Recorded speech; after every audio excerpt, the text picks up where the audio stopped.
it's doable. Jeez. It's definitely a square peg in a round hole. I felt so impelled. Definitely some pegging going on there. I would say banana. If you ever get a nose ring, I think I've seen some that have a banana, instead of the ring. Be cool. That would be kind of neat. That would be pretty based. I'd love that. If you do it, let us know, because I definitely want to see pics. Pointless conversation. Banana, you changed, man. Changed. Yeah. I think I like the new banana.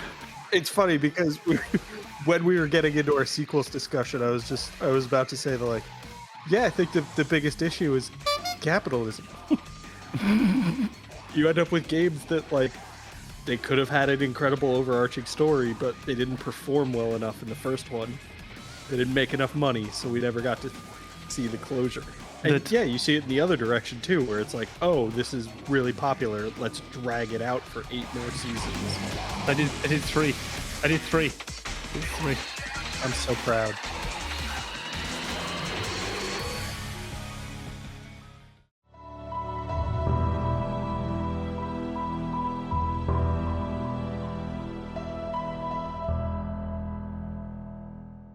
Before we begin, the Gamers Advocate would like to remind you that any episode could contain game spoilers, so watch or listen with discretion. And now your hosts, AMKomnenos, Banana, and Legion. Enjoy the show.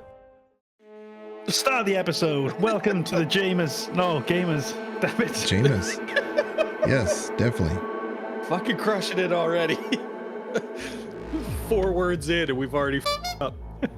Welcome to yet another episode of the Gamers Advocate podcast. We're joined with Frozen Banana Hammock Republic. Not frozen. Not frozen anymore. We have AMKomnenos. I thought you weren't going to say me for a second. Somebody else is here. We're joined by Frozen Banana Hammock Republic. And today's topic is... Oh, you have your glasses on. I can see you now. Yeah. Can see you with your glasses off. For today, we're going to be going over sequels.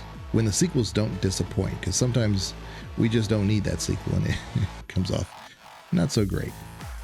But we're going to start off with a real quick game. I'm pretty sure you guys have played this game before. Say something nice about the original Witcher 1. No. Oh god.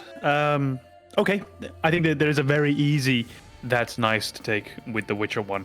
I think from my short impressions of The Witcher 1 and then my full playthrough of The Witcher 2 and my full playthrough of The Witcher 3, I think it's the worst game of the bunch by quite some distance. However, because it exists, we have The Witcher 2. Because it exists, we have The Witcher 3. Sequels that did not disappoint. Hey, that's the name of the episode. But also, I think it's the one that lets you feel the most like a Witcher as you're playing it. The other games, they can have you feel like a Witcher in the sense of you can prepare your potions and your poultices and you can prepare your curses. But I think The Witcher 1, particularly when you're gearing up to fight sort of end of area boss, I remember that sort of hellhoundish figure. Was it the Bargus or something at the end of the first major act? You're building up the appropriate potions. You're trying to understand this monster before you get there. In The Witcher 3, just as a much more competent action game, you don't really need to. You can just be good at the game. The Witcher 2, as a more competent action game, you don't really need to. You can just get good at the game. The Witcher 1 felt like a more pure witching experience and let you feel more like a Witcher in the sense that it forced you to. The Witcher 3 you can choose to. The Witcher 1 essentially compelled you to play like a Witcher. Yeah, I will say that as far as the Witcher games, I think The Witcher 1 did a solid job of setting things up, which is kind of unfortunately the best thing I can say about it is that it paved the way for much better games. But I do remember that exactly what Kom is discussing, that you almost needed to learn the strategy for the original Witcher. You needed to know which enemies were more appropriate for, your traditional sword, which ones you needed your silver sword, which signs would be most helpful, and in various combat. I remember a lot of that. I just also remember a lot of terrible voice acting, a lot of unengaging combat, where it's just like, I'm traveling around this area, I don't want to fight enemies, I just need to go talk to this person, and then I'm swarmed by a bunch of enemies that I now need to take out. But I think this was definitely one of those games we were going to talk about on this episode anyway, because it paved the way for The Witcher 2 and The Witcher 3, which are wonderful games. It's just that The Witcher 1 came out, and I think from a gameplay standpoint, it was lacking. The world building and the story they had were solid, but it just wasn't a great game. It was a good book. Yeah, I don't want to be hyperbolic about it, and what I'm about to say really isn't hyperbole, it's how I feel. I think it's possibly the worst game that I've ever played. It's dire. I don't mean it's the worst game ever. I haven't played a lot of games, and normally if someone tells me a game is bad, I don't play it. This was one of the few games, because I was so excited to play The Witcher 3 when that came out, that I thought I'm going to dive back through and now play through the entire archive. And it was awful. Really, really awful game. So much about it. I remember the amount of times I was just thinking, speaking not as a game designer, the amount of times I was just thinking, I don't know why you would have done this. So many of the decisions that you've made are mystifying to me. They are absolutely just bizarre choices. And I just looked at when the game came out. It came out in 2007. We can't even give it the, it was 1999. You know, we hadn't done this yet. This was, for lack of a better phrase, we knew better. Well, what the background for that, of course, and I'm going to stick it to that's nice. Man. But I played a lot of Neverwinter Nights, and that's where The Witcher engine comes from, is the Aurora engine. It's heavily, heavily modified. So if you were looking for a Neverwinter Nights experience, it would be even worse. Easily. Yeah, it's just they did what they did because they wanted to create a game that lets you be an action hero, and Neverwinter Nights does not let you do that. It is more or less a game designed for people to create their own dungeons, their own scenarios. I think that's really what BioWare wanted. They wanted people to create their own stories within that engine. And CD Projekt Red has a real close history to BioWare. You know, they're the ones who translated into Polish the Baldur's Gate series, and they were able to kind of open up that audience that now has a very beloved community that's devoted to Baldur's Gate because of CD Projekt. So it was one of those things where they were allowed to use the engine, and so they created the Witcher series with it. So yes, it was a great stepping stone for them, but they also didn't really know everything that they were needing to do. But they had enough, they spent so much time modifying it that everything else that came along with it, the story stuff they wanted to accomplish, it was just, they had a lot to do, then they didn't really have the ability to do it. So yes, I can say that is a poorly made game that definitely deserves a remaster of some kind, a remake even, maybe, but which I hear they are working on. Yeah, they announced a few years ago. Yeah, but it's not their main thing. News in the story that I kind of found interesting, they had an earnings call at CD Projekt, and there is a bonus that the management could receive if, and they've said this, this was a quote from them, but there's an outside chance that The Witcher 4 could be out by the end of 2026. And if so, they would get an additional bonus. And they've said that it is possible that could happen. I don't think they're banking on it, but they said that it is possible. So it's interesting that it's further along than any of us had thought. So, but yeah, The Witcher 1, I think, like I said, definitely deserving of a remake, remaster. The story is pretty good. It's not like The Witcher 2 or 3 where you can, like you said, get good at the game. You can just get good at swordplay or something and take 20 minutes to defeat an enemy, that if you knew how to do the oils and the spells, that maybe would have only taken a minute. But in Witcher 1, you have to like unlock certain things. You have to find certain things so that the game unlocks that ability just to face that creature. So yeah, it kind of forces you, it heavy-handed forces you the story so that you can move forward. And that's the part that, yes, I don't like. But the rest of it, I'm okay with. I can play around with that.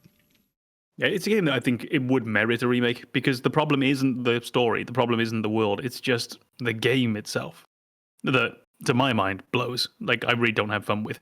But there's no reason they couldn't fix that. So again, today we'll go over sequels, and as we mentioned before, sequels that don't disappoint. I think we've been talking about Witcher for a while. I kind of thought when we said that, I said, hey, maybe I could do a That's Nice on that one. That way we can kind of lead into it. And we haven't really talked about The Witcher 2 or 3 in itself. But I mean, if you guys want to talk about those as well, that's fine. For me, I thought Witcher 2 was a pretty good game. It was definitely beyond my expectations of what I had known from The Witcher or this company. I was like, this is not the game I recognize. This is not the story that I thought was going to happen. Garbage. Yeah. Well, when you first go into Witcher 2 and you're leaving the tent with Triss, I'm like, wait a minute. I didn't even romance Triss when I did this. I was like, how did we get here? I played The Witcher 2 wrong the first time I played it because I did it so out of sequence. Like, because he's telling the story and you get to kind of like you get to piece together like how you got to this point. And that's just the opening chapter. But I did like all the hard stuff apparently first by accident. I was like, this game's too hard. What is going on? I don't even have this on hard difficulty. I played it wrong. But now I know how the story goes and everything else. It definitely flows. I definitely know what I'm doing. I know how to use the signs and everything in that game. In Witcher 1, it was more of a, like I said, they kind of force you how to play the game. But in Witcher 2, it was more of this natural thing where you could do that. But when you're a low level, you have to use everything at your disposal for you to kind of go beyond. And I didn't do that. But I definitely think Witcher 2 overall was a huge leap forward in making The Witcher a beloved series. Yeah, I think it's an interesting thought, thinking about these game series and how they evolve. And sometimes it's for the worse, sometimes it's for the better. I think The Witcher is one of those rare series where I feel that every game was better than the one that came before it. It's not always going to be the case.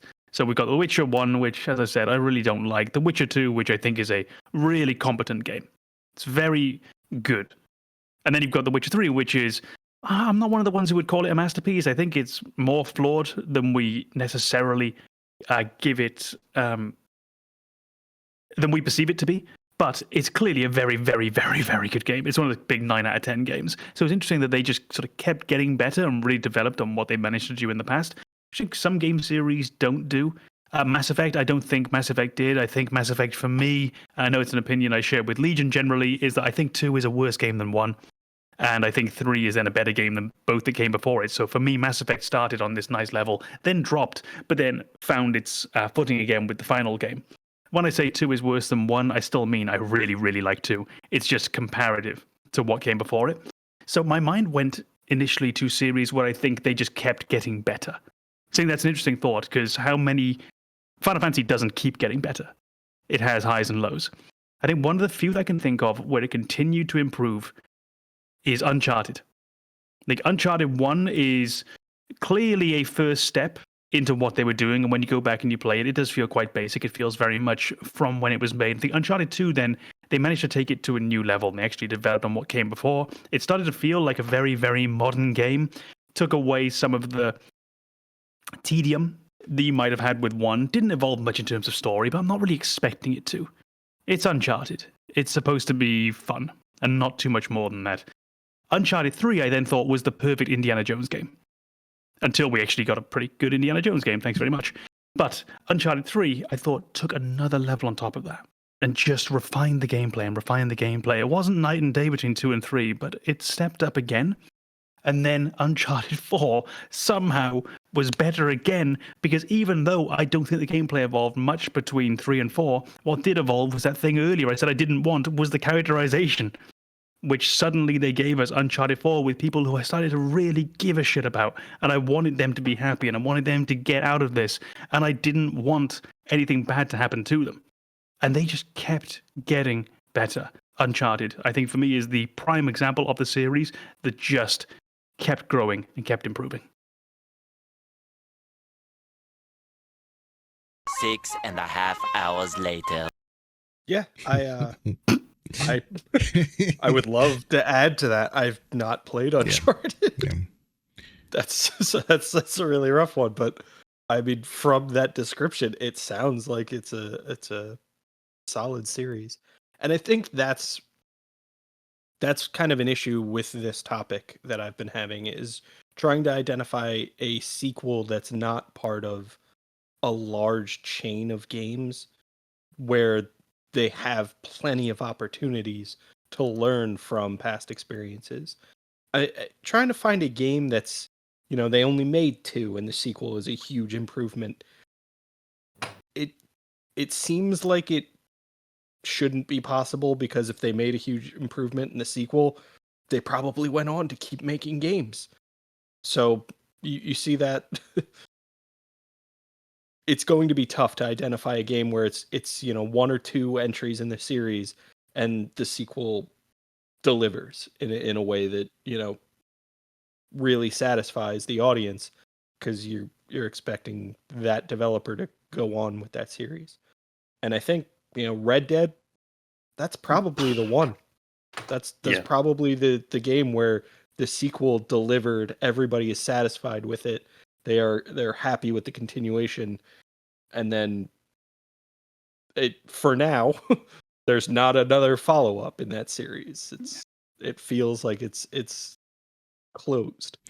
That is such an interesting choice for them to go as a prequel as number 2. Yeah. I would have never thought that in a million years. I didn't know what they could do initially when I was hearing about it, because I found myself thinking, right, sequel doesn't make sense, because the timeline is just so odd at that point. We've seen essentially the death of that life. We can't do that. And thematically, it's very, very strange when you think about how the game ends. Certainly for one of the major characters, the idea that the world carries on in their image after, it's very, very odd. So to go into the prequel then, I thought, okay, it's a bold choice, but John's going to be in it, and we're not playing as John?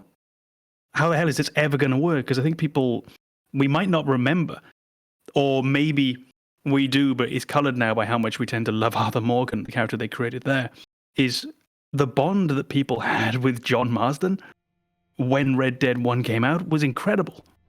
How were you ever going to do that again? That's the lightning in a bottle. And they did. And I don't understand how you can make a game as good as Red Dead Redemption 1 and then make a sequel that's better in every way. I don't get it. It doesn't make sense to me. But my goodness, I'm glad they did. If you think about it, Banana, there's obviously one that we both have. It's the Baldur's Gate, of course. Baldur's Gate 1 was impeccable. It was amazing, and it's so good in so many ways when it came out, that when Baldur's Gate 2, I mean, I had ordered the collector's edition ahead of time. Like, it just I had to have the next version of whatever this was. And I didn't know what to expect. I didn't know if they were going to update the graphics or what was going to happen. I mean, it was essentially the same engine, but they definitely did a lot more with it, and it was so much more voice lines, so much more story in it, and it was, the map overall was not what I was expecting, because in the original Baldur's Gate, you have all these various sections, like 24 different areas, something like that, 23 different areas, and you just went to it, and then that was the map there. And then within that map, you might have like a dungeon or a cave or something, not very big. And the way Baldur's Gate 2 did it was that there was like sections, and I was infinitely disappointed when I got out of Afkatla, because I thought, oh, I'm going to see this huge area that and it was not there, and I was like, this can't be right. But what they did, there's definitely a lot more there. It's all hidden within clusters within that area. And that's where I wasn't expecting. Nobody explained that to me. Of course, this was back in the day of, Gamers Magazine, like, what was it? Computer Gaming World. They didn't tell you all this stuff. They just said, here's the game. Then, and this is what we think is going to happen. And so you went into that area, and it was a cluster of maps. So that was great. And I was like, oh, so it's not a less content. It's more content compressed in these areas. But yeah, Baldur's Gate 2 is just, there's just so many. The enemies are better. The characters are better. The arcs that you fulfill are better. It's just the spells and the mechanics are just more fleshed out. It is the perfect isometric game for me. I know there's lots of great isometric games out there, and you know, if I say something's a 9 out of 10, it's really in comparison because Baldur's Gate to me was a 10 out of 10. Baldur's Gate 2. Mm-hmm. So, but yeah. Yeah, Baldur's Gate 2 is definitely one of those ones that seems to take everything from the first game and improve upon it. And so it's interesting because when we first brought up this topic, I had my natural, negativity swirling around, and I was like, I'm gonna struggle to think of, sequels that actually did it better and didn't disappoint. Now that we're talking about it, there are plenty of them. And for me, there's another entry that now has more than just the 2 games, but does exactly what Baldur's Gate 2 did with the previous entry, and it takes everything from that game and improves upon it. And for me, that's Borderlands 2. The original Borderlands was a solid game, but if you try to go back to it now, it's slow and a bit clunky, and it has its issues. And then if you go to Borderlands 2, it might not hold up as well against modern shooters, but it's a very solid game. There's not a lot that's wrong with that. There's not a lot of stuff that's going to turn you off from going back and playing it now. It feels like it still works, and it's just a really enjoyable experience. It takes a lot of the tedium out of the original one.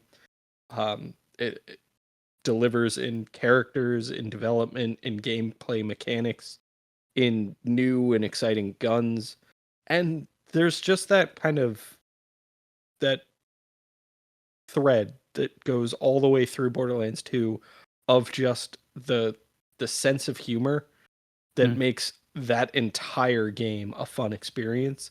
So even in those moments where like maybe you have to do something a little bit tedious, somebody will make a stupid joke at some point and you'll be like, hey, this is fun. And now even the little tedious elements are enjoyable. So I think overall that game did something incredible, moving from Borderlands 1 to just a completely fleshed out, fully enjoyable sequel. I think that's one of those games that really nailed the fun aspect of gaming. It's a game where ultimately that's what it boils down to. They've remembered what their purpose was. Now, not every game has to be this. Not every game has to be fun. And one of the next examples I'm going to give for a sequel that I think I prefer to the original, it's not fun. It's very much not fun. But I think for me, it's a more interesting story. But Borderlands, they kept it as simple and straightforward as they could in that department. This was always their leitmotif. This was always their line running through the whole game, was no matter what we're doing, it needs to be fun. There needs to be a point where you don't want to put the controller down. So we're going to make it really colorful. We're going to give it that cel-shaded aspect. There's going to be lots of jokes. Your characters, your sidekicks are going to be goofy. The villain is a bit of a goofball. Horrible, sucks, but a bit of a goofball. All the way through. And even the more serious tones are so tore through with levity that there's never a moment of, I think I need a break. Then I'll take that chance then to dive in with the one that I was just suggesting. And this is one that I think most people won't agree on. And it's not one that I would die on the hill that I think it's a better game. In fact, I don't even think it necessarily is a better game. But I think the story is much more interesting than the first.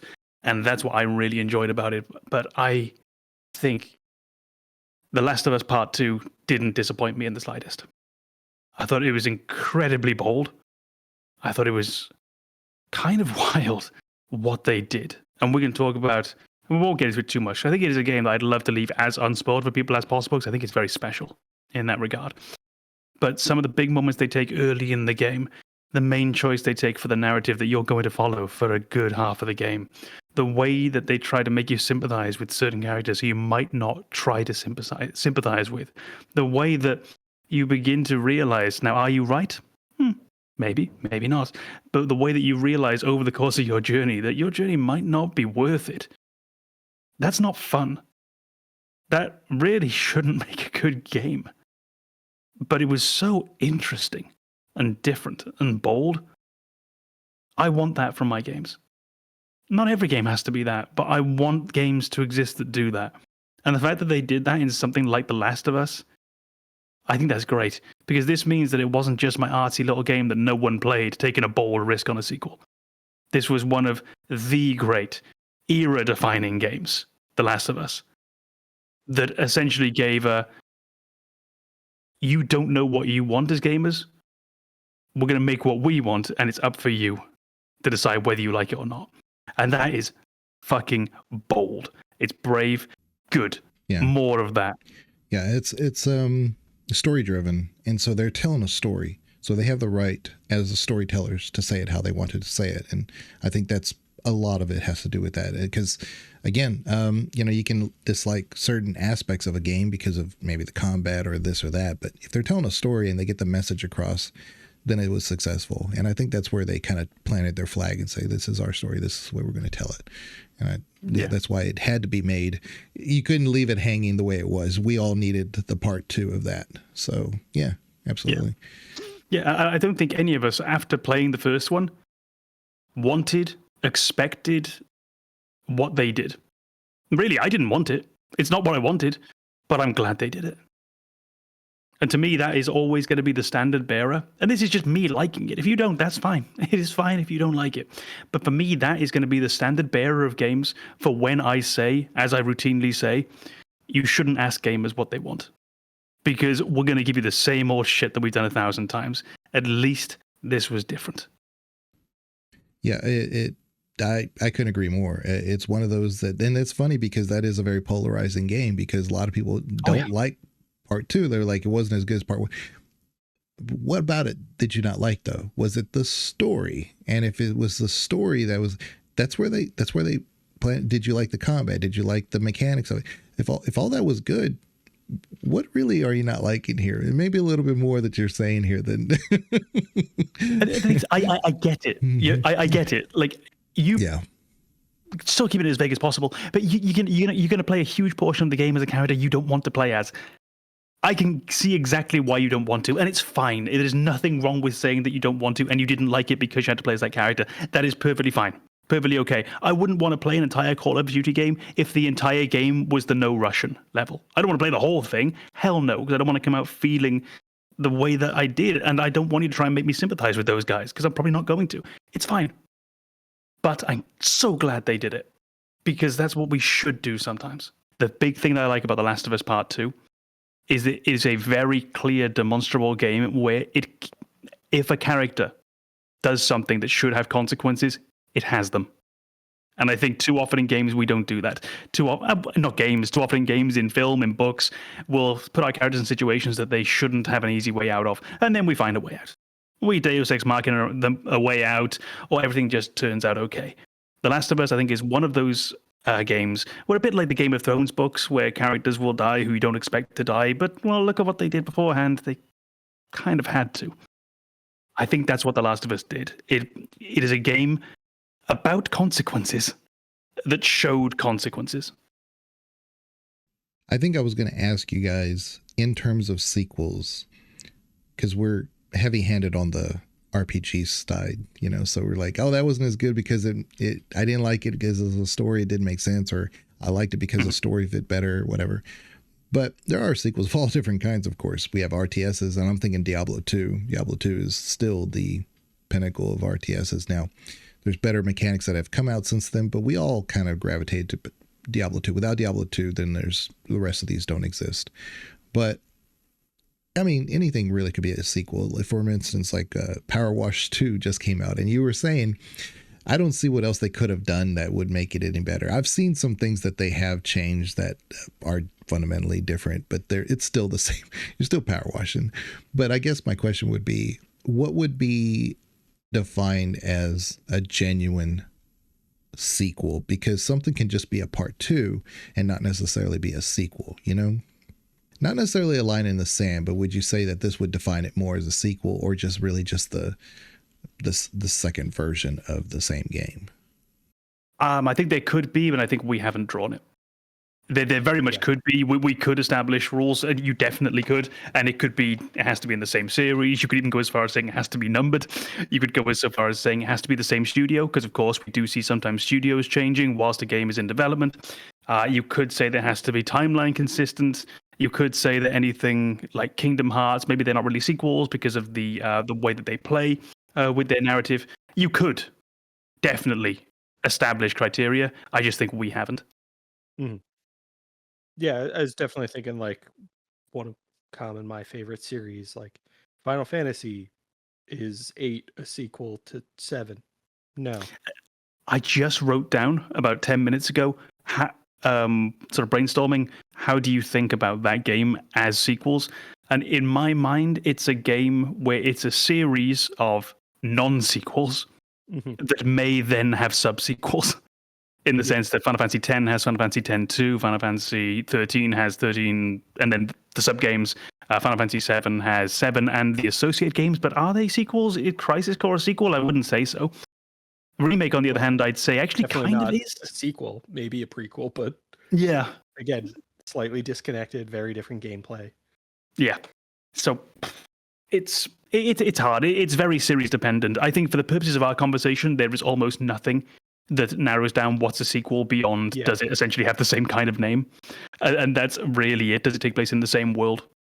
And I think a series like Final Fantasy goes a long way towards showing how awkward it can actually be in gaming to define sequel if we really want to be narrow. Yeah. I mean, especially for our purpose of just kind of generally discussing, I don't think we need to draw a fine line between them.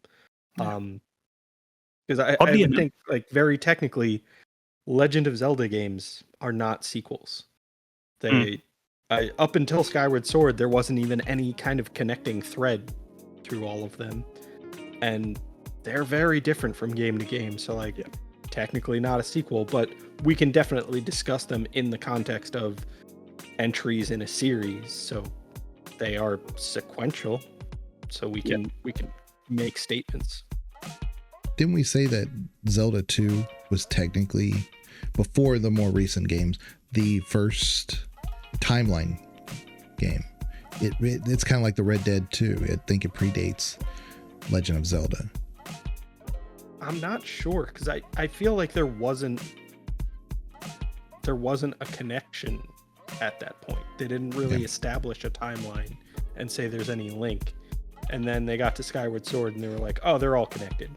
It's always the same link, more or less.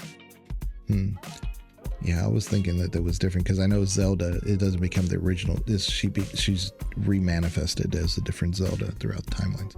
Anyway, and that, I wanted to actually, on the same note, just on the broadness of sequels in gaming, and this one isn't a sequel. But in my mind, I often think of it as the sequel that we deserved.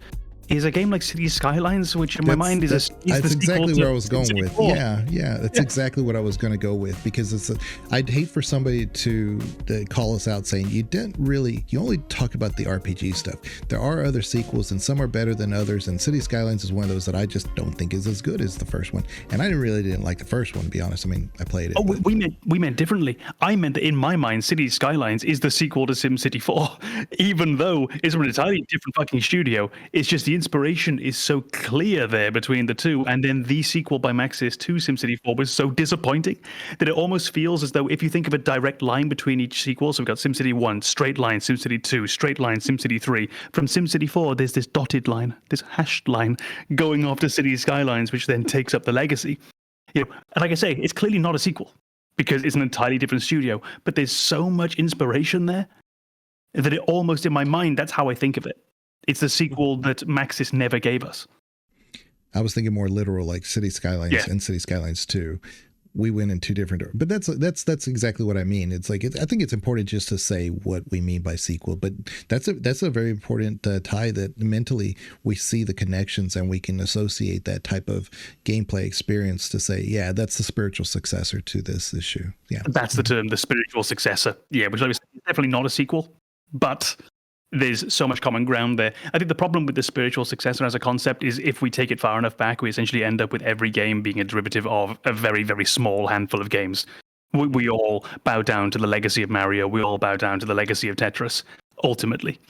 recently, but Banana, and if you don't know, on our Discord, he posts when games go for free on various sites. He has it on his own Discord. He has it on ours. Yeah, he's a hero. And I noticed Amazon was on there, and I immediately had to make a comment about that. I was like, Amazon is great. That is an amazing game. It's very hard to play nowadays because it's in that Myst era, and they didn't really do a remaster of that like they've done for Myst. So it's in that old janky style. But the guy who did that, unlike Peter Molyneux, we've talked about him and how he makes great concepts for games, but he doesn't always make great games. He is the guy who did that. Is what is his name? Benoit Sokol, I think that's his name. Anyway, Sure. But anyway, he started with Amazon, and then he went on to make the Siberia series. And the Siberia series is directly tied to the Amazon. And it got my attention because I was like, why is Amazon out of the blue on sale? Well, apparently they are making a new Amazon, brand new, coming out this year. I was not on my radar. So I'm going to be interested in seeing that because as someone who's very familiar with the Myst series, which I'm going to come full circle here. I'm going to talk about Riven as a sequel, but as someone who's very familiar with the Myst series, Amazon was great for its time, and it was a hidden gem that definitely needs some kind of remaster replay. And I'm thinking this is really going to take that because it's called Amazon. It's called Amazon: The Explorer's Legacy. I wouldn't be surprised if it's some kind of remake, remaster, kind of similar to what they did with Riven.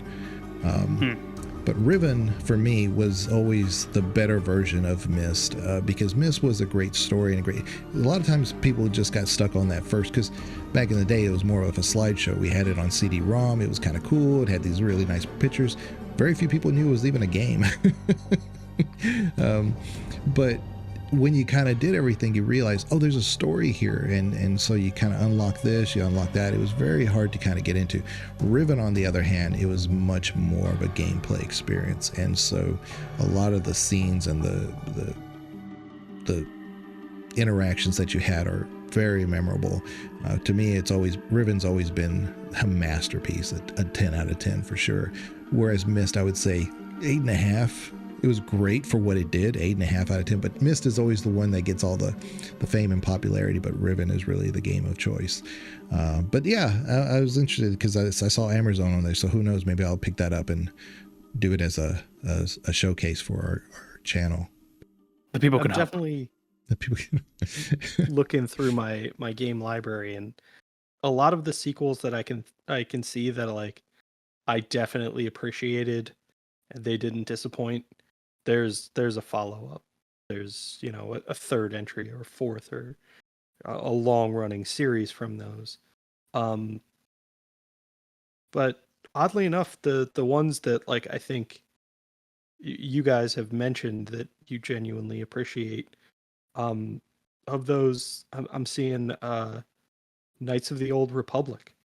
That didn't become a long-running series. I mean, they have their MMO, so maybe that's why. But I can't speak to it tremendously, but from what I've heard of your playthroughs, that sequel is solid. That does not disappoint. And it's the sequel. It's the end. It's not, entry 2 in a 7-part series. Yeah, I thought it was a strange game, Knights of the Old Republic 2. And I'm not one of the people who thinks that it's a better game than Knights of the Old Republic. I think Knights of the Old Republic just had something running through it that felt more complete, which I believe is what Knights of the Old Republic 2 is very famous for. It's the feeling that this is 90% done, this is 80% done, but something's not quite right. And I often had the feeling while I was playing the game that, yeah, it didn't quite feel complete. And for me, that gives me an almost uncanny valley feeling with games. That idea of, this is good. Why does it feel weird? This is really good. And it's just that feeling of, oh, something wasn't quite right. Something wasn't quite done. Props to me, by the way, for correctly using Uncanny Valley. The idea of Knights of the Old Republic 2, I think, was terrific. With a little more time, it probably could have been a game that would have gone on to be really, really genre defining. It's not far off already. And I think Knights of the Old Republic 1 already is genre defining. But it could have been genre defining and genuinely been the catalyst and the continuation then for an ongoing series of further games in that world. But I'm glad it wasn't, because we got Mass Effect. Yeah. Well, KOTOR 2 was put out by Obsidian. And the reason why BioWare stepped away from KOTOR 2, because they had the opportunity to make it, was that they said they had 10 months to make the game. They said, nope, we're not doing that. They walked away. And so Obsidian said, we'll do it. So given the opportunity, give them 20 months. Who knows how good KOTOR 2 could have been. But they were given 10 months. That's what you get. Mm-hmm. Interesting, because I was looking at that and seeing the KOTOR 2, and I definitely remember that being well received, but I know there is that kind of which one is better, and that's a kind of ongoing debate with those two. But then that made me think of Jedi Survivor and Fallen Order, and I think that's another. It's not really the same series; it's the same IP, but that's another game where the sequel delivers. That it doesn't disappoint. People were pretty happy with that. And I've played Fallen Order, but I haven't played Jedi Survivor. I've watched playthroughs of it, and it definitely looks like it delivers. It definitely seemed to me like this was a lot of polish on the first game. This was a continuation that really lived up to the legacy established in the first game. Yeah, there were some tech issues when it first got released, so it wasn't happily received, but the story never suffered. The combat's great. It's, for some people, it's harder in the second one, but by that point you should be pretty proficient with what you're doing over and over. With the get good commentary now. Yeah, because it takes a lot of Souls inspirations. It's like you can lose all your experience and health or whatever when you get defeated, and you have to go back and face that same thing again. There's some Souls there, but it's definitely not Souls heavy. It's not nearly like that. Yeah, I was just thinking about sequels and what we expect from them and what we want them to be. So I'm thinking of a lot of the games that we've mentioned: Mass Effect, KOTOR, Zelda came up. We've had, goodness, I can't think of other ones now. I'm drawing a blank. But we're tending to find games that really, Red Dead, they're very consistent from game to game. And I'm curious about sequels where they actually just completely changed what the game was and what the game was supposed to be, and how much we want those, how interesting those are, or whether we would just prefer for our games to be really doing the same thing but just evolving step by step. God of War.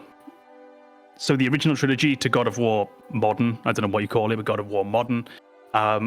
Fallout to Fallout Tactics to Fallout 3. And I believe there's Fallout 2 is somewhere in the middle. I think Tactics might have been after Fallout 2, I can't remember. But we have very distinct evolution between those games. Fallout Tactics, you could see, I think, much more the legacy of Fallout 1 and 2 in that. It feels like them, just slightly different. But then Fallout 3 is just another world entirely. We've now adapted Bethesda's entire approach. Gears of War, odd choice, but if you think back to Gears of War and the kind of game it is, let's not forget there's also an XCOM-like a Gears of War game, which is a completely different path to take us down. And oddly enough, doesn't feel to me like a sequel to Gears of War, even though I guess it kind of clearly is. And then the other one which came to mind, which the obvious one, is Final Fantasy VII to Final Fantasy Remake, which is very different, ultimately, in the final execution. And I wonder how much, not any of these games specifically, but how much do we want our sequels to be different to what came before? And how much do we actually just want more of the same, but done a bit better? Because I can definitely say there is value to both of those things. If I like something better and if I like something that's made well and I'm not sick of it yet, yeah, give me more. But at some point, we need to change. And this is something we talked about very often about Final Fantasy as a series, not the sequels, but from Final Fantasy VII to Final Fantasy VIII to Final Fantasy IX, they're always different. And yeah, there is this thread running through them that you're going to have this turn-based combat. It changes slightly depending on what's happening, but we get this common thread. You're going to have your party of just goofballs running through this fantastical world, but they always play so damn differently. And the world is different every single time, that they don't really follow on from each other in any perceptible way.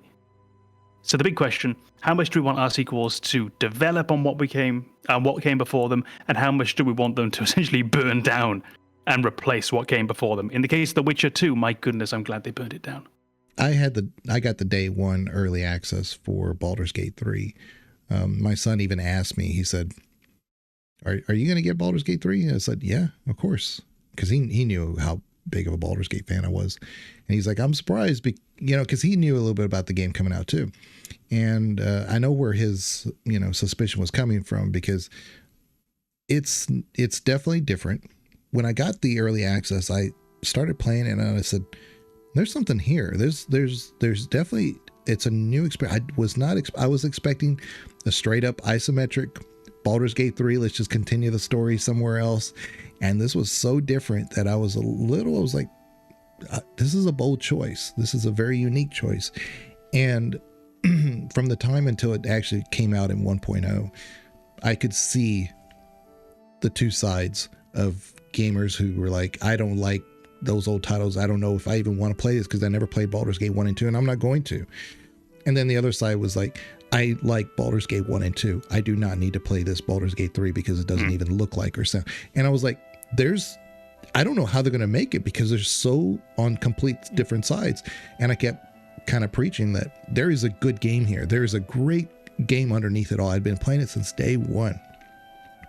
And when I put out some videos for it, I was surprised at how successful they were, because to me, it was just a game that I was playing like any other game. So I'm not opposed to newness or whatever. It's just been my pattern throughout my life, is trying new things. But I think, like I said, Banana can probably attest that Baldur's Gate 3 did something wonderful in its inspiration and its decision to move forward in a modern era. So I think Baldur's Gate 3 is kind of like the perfect example of where to abandon that tradition and where to move on from what is established in your series. And I think thinking about this and that discussion with Baldur's Gate kind of highlighted for me the points where I want them to try something new and the points where I think they need to not do that. So if I look over, the sequels in my favorite game series, Final Fantasy X to Final Fantasy X-2, the changes in gameplay, they didn't bother me. I didn't have an issue with the combat changes. I loved the dress sphere system and the changing class in the middle of combat. I thought that was incredible.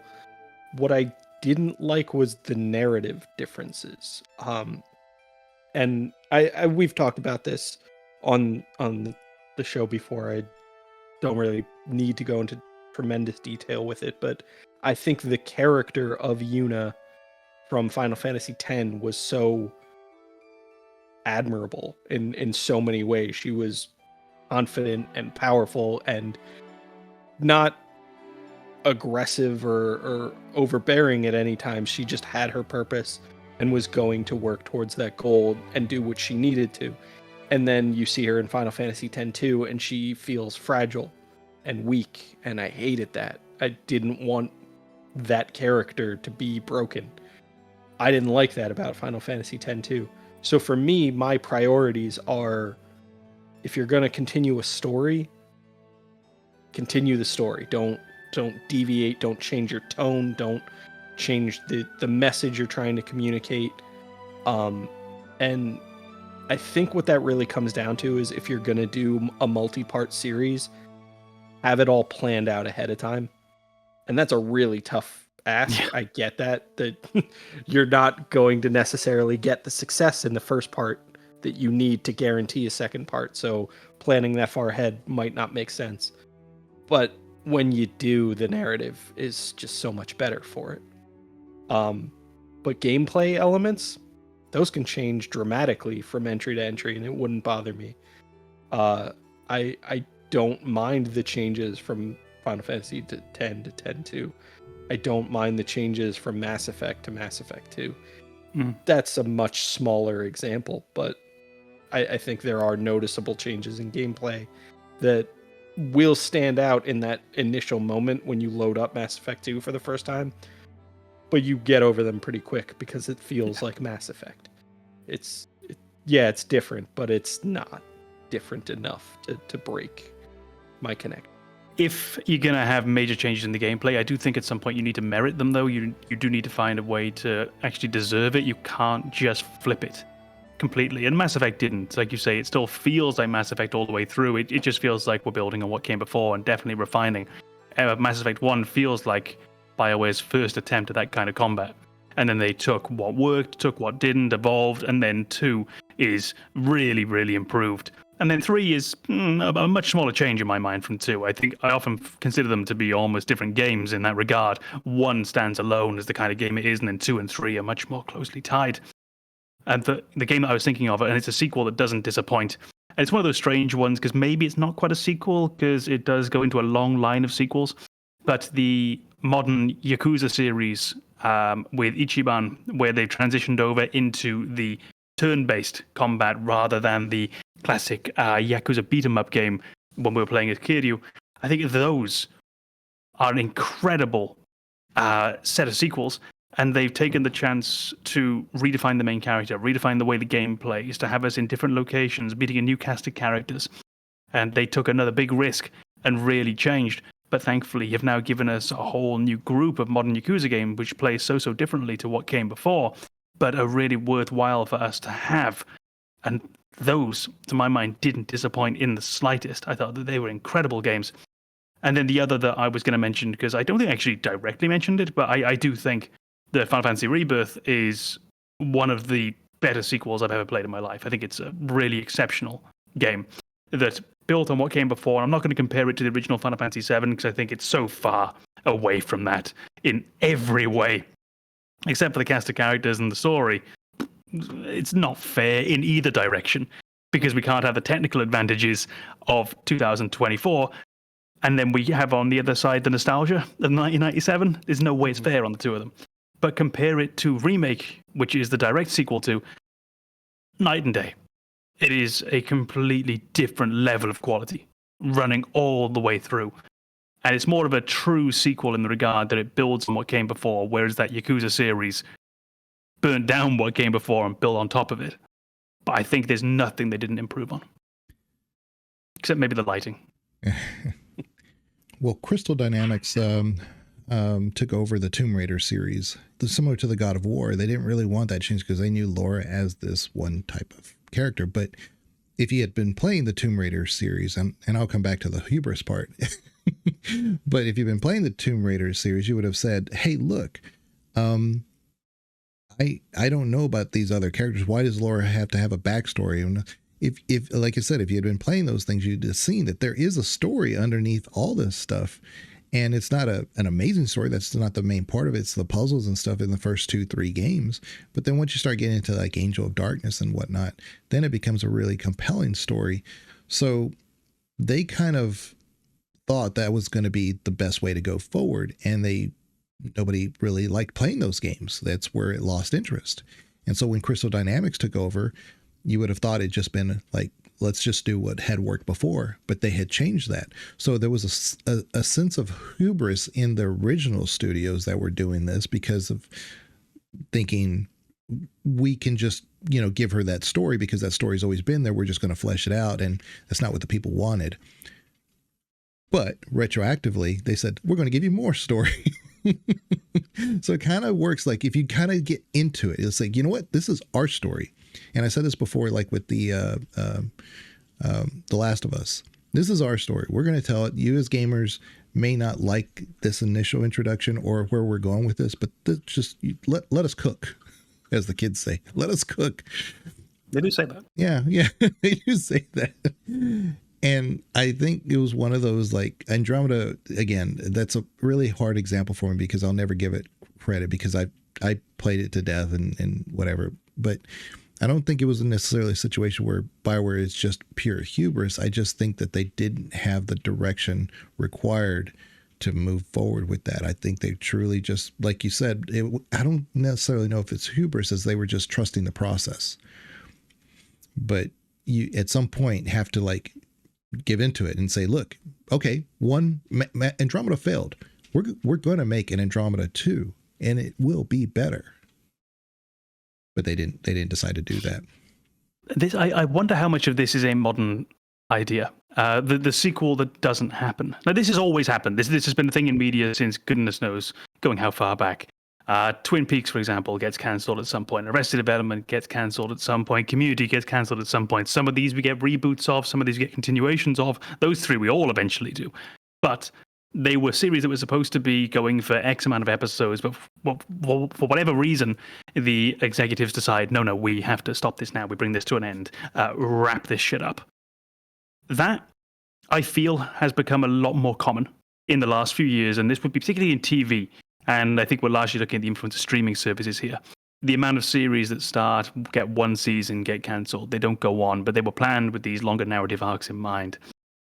I wonder how much of this gaming is affected by, whether we see games that would have potentially been part of a series that then go on to not be a part of a series, and how much of a risk it is to the art form that we do cut these series off if we have a disappointing entry. We're not getting Veilguard DLC, as far as I know, unless something really changes.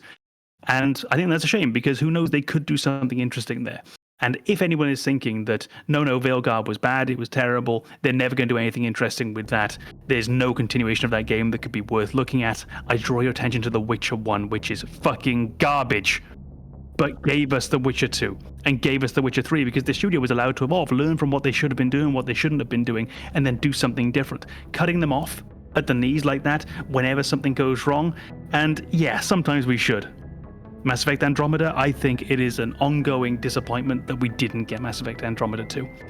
Because I want to know, not necessarily where the story was going, but what were they going to do? Because Mass Effect 1 isn't perfect. Mass Effect 1 is a flawed game, especially in the original. Go back and play that, not the Legendary. It's a difficult play. KOTOR is a difficult play. It's a shame that we don't get to see what they could have come up with next for it. So in BioWare's Discord, there was a thread that was talking about the Mako, and I'm like, okay, I got to talk about this. And they kept saying, like, Mako or a Hammerhead, Mako or a Hammer. I'm like, no, Hammerhead does not belong in, except in a cutscene. But there's nothing at all wrong with the Mako. It was, those planets are designed poorly. Who makes peaks like, this and say, oh, just traverse this just to get to nowhere? That's bad game design on a planet stuff. That's not the Mako's fault. Don't be blaming the Mako. And I got more and more steam going that way. And it's like, the Mako's perfect. Leave the Mako alone. But that kind of goes into the, oh no, the Mako's perfect. Yeah, I had heard, speaking of sequels, I had heard that Kingdom Come 2 is definitely, if you didn't like the first one, you will probably like the second one, is what I keep hearing. So, and if you like the first one, you'll hate it. Yeah, that's the thing, is that a lot of people who like the first one were like, the second one's definitely an easier access. So they liked it because the story is pretty good. But yeah, I haven't had any real detractors from Kingdom Come 2. It's just, to me, it seems like an awfully long game for what it's trying to accomplish. But it's just one of those optional things, Glad it exists. I think games with sequels, weirdly enough, I do find length of those games prohibitive more than I do with a standalone game. If you tell me a standalone game is 50 hours, it's too long. I'm probably not going to play it, but I might think about it. But if there's a game and I know it's got sequels coming and it's 50 hours long, the chance of me playing it is pretty much zero. It becomes such an intimidating ask in terms of time dedication that it would be off-putting. So as soon as I heard the Kingdom Come 2 was actually a pretty damn long game, it genuinely put me off, and it moved that game so far down the rankings of games I might want to play at some point. And I think that's quite interesting to have a different relationship between how long I think a game is allowed to be based upon whether that game has further sequels. All right, well, we appreciate everybody being here. I thank you very much for all the insight from Mr. Banana Hammock Republic and AMKomnenos. Catch us on Amazon, Spotify, and Apple Music, Apple iTunes. Anyway, I just love the idea that, like, episode 50 or whatever, they're still not sure who's who, so Cobb has to point. Yep. So check us out there, and likes are, greatly appreciated. Comments are definitely appreciated. They help push the algorithm quite a bit. You said the first syllable of that so aggressively that I thought I'd done something wrong. Comments. What? Comments are appreciated. calm is appreciated, and so are comments. Catch you next time. Thank you very much. Bye-bye.